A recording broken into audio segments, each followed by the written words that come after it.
I mean, after 10 years, I had a nice career. I could say, I resigned. And I was thinking, well, I don't know what I'm going to do, but I'm going to try. And it worked. I'm not like CEO of the worldwide company. And so what?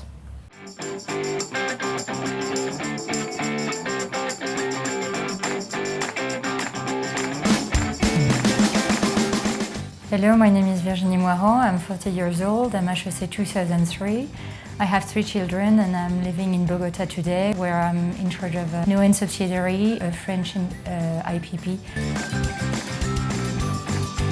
So basically I entered H.03 in 1999. I was graduated in 2003 with a Master of Management. The specialization is H.03 Entrepreneur. I had a beautiful time in H.03. I was living the whole time in the campus. One of my best memories is that I met my husband on the campus, so that's a very nice memory. After H.03, we wanted to go abroad with my future husband, and one of us gets a job in Vietnam, so I follow him in Vietnam and we spent 2 years. And that's how I started with a very small company, something that has nothing to do with H.03 standards, etc. And after a couple of months there, I entered the Groupe Lafarge, the very famous cement group. I came back then after 2 years in France, when I followed my career in Lafarge in different subsidiaries. And basically I spent 10 years in the building material industry, where I really had fun. Not very feminine work, but very interesting. So a lot of challenges, and I love my work there. When my husband was promoted and got the opportunity to go in Egypt, I resigned. It was not that easy. I renounced a little bit of my career, but I was lucky enough to, after 3-4 months, find a new job thanks to my network and start working in a very different field, renewable energy, and I'm so delighted that I had this opportunity. So basically, Neoen is a French electricity producer and only dedicated to renewable energy. So produce electricity means that, first of all, when you're speaking about solar plant or wind farms, you need to find a piece of land. So you need to go negotiate with landowners. Once you have the connection and you have a land, you can have a project. It means that you're going to do like feasibility study, technical study. And once you have all that, you can think about how much your electricity will cost.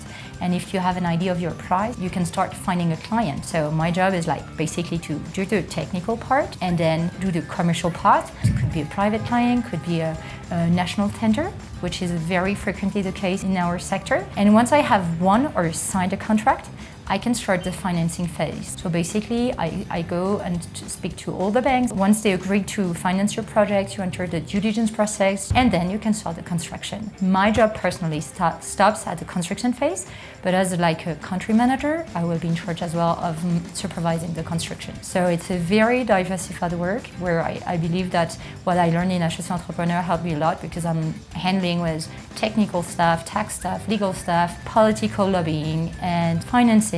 I'm not sure what I forgot, but it's very diversified. I guess the hardest part for me is to balance the family and work life. I guess my advice is more for the women. Think really much of what you want and organize yourself to get there. I think this is more of a worldwide concern. It's not only emerging countries, it's more the countries that are, for instance, very much dependent of one source of energy, or that have a level of price too high. And you have to check as well the level of resources. Do you have a good wind? Do you have a lot of sun?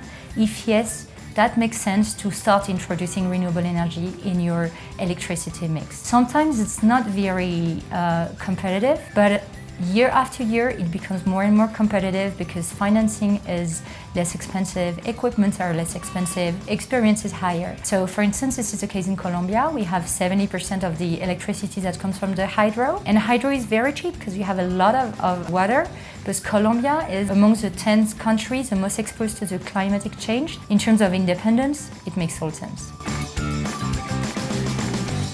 The thing I really love about Colombia is people and its nature. I came in Colombia after spending 5 years in Egypt, where I had great time as well. But Egypt is a great desert, and here everything is green, the mountains are unbelievable, and you can go out of Bogota in 1 hour, climbing, hiking, and that's really part of the quality of life, I guess. The worst cliché? Yes. Have you seen Narcos? I believe that the VIO system is a very nice system to start working abroad, to see if you like it. to see what kind of job you want to do, to discover a country, to discover a company. Then I believe coming back to France, building on your capacities, growing in the company, being promoted makes sense, because growing abroad is not always that easy. It very much depends on in which sector you operate, but in the industrial sector, for instance, you have very few expatriates today. You will be locally hired or you will be in competition with local people, so you're not very competitive. So to be competitive, you need to be highly skilled, and it's only after a couple of years that you can maybe bring value to the subsidiary you're working in, I guess. And as well, you're the link with France, so it makes sense sometimes to have a very good network in France in your own enterprise, so that when you go abroad, you can be the go-between. And I think this really helps in getting the subsidiary closer the one to the others. We are lucky enough to have a very nice master, very nice diploma, so we are free. So my advice would be, do what you think is good, and make the most of your freedom. We are very privileged to have the freedom. If you fail no matter what, you will find another job. You fail and then you will do something else again. So follow your dreams, do it, and if it doesn't work, it doesn't matter. You're gonna find something else.